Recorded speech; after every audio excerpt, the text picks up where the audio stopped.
ഒരു കുഴപ്പമില്ലാതെ ഇവിടെ നിന്ന് ഇറങ്ങിപ്പോയ മനുഷ്യനാ. ഇനി വഴിക്ക് വല്ലതും കണ്ട് പേടിച്ചു കാണുമോ? വല്ലതും പറഞ്ഞോ?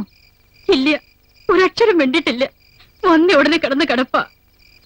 ഇനി പഴയ കടത്തിന്റെ പേരിൽ കൊട്ടാരത്തിലെങ്ങാനും കെട്ടിയിട്ട് തല്ലി കാണുമോ അപ്പോയെ? ഏയ്, വേദന ഒട്ടും സഹിക്കാത്ത ആളാ. എന്താ അമ്മ ഇത്? ഇങ്ങനെ കരഞ്ഞ കുട്ടികളെ കൂടെ പേടിപ്പിക്കും? പേടിക്കാനൊന്നുമില്ല, ചെറിയൊരു പനി അത്രേ ഉള്ളൂ. പിന്നെ മായ നകത്തുമല്ലോ, കാണണമെന്ന് പറഞ്ഞു. അപ്പോയി പിന്നെ പ്രത്യേകിച്ച് പ്രശ്നങ്ങളൊന്നുമില്ല. അച്ഛാ,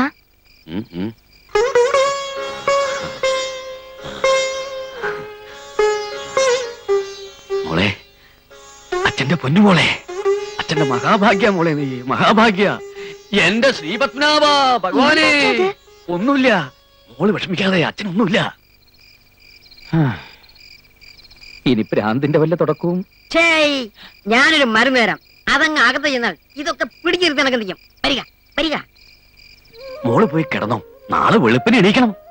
എന്താ? കൊട്ടാരത്തിൽ പോണ്ടേ? കൊട്ടാരത്തിലോ? ആ, എന്തിന്? അത് എന്താ അച്ഛാ? ഒന്നുമില്ല. ഓ, ആ കൊട്ടാരവും രാജാവിനെയും വെല്ലിയമ്പ്രാട്ടിക്കൊന്ന് കാണു തന്നെ. അയ്യോ, എനിക്ക് കാണണ്ട. എന്ത്? അച്ഛൻ കണ്ടിട്ട് വന്നിട്ടല്ലേ ഈ കിടപ്പ് കിടക്കണത്? ഇത് അതൊന്നും അല്ല. മോൾക്ക് കാണുക പറ, അച്ഛൻ കൊണ്ടുപോവാ. പിന്നെ വേറെ ആരും ഇത് അറിയണ്ട. അച്ഛന്റെ കൂടെ അച്ഛന്റെ പൊന്നുമോള് മാത്രം വന്നാ മതി.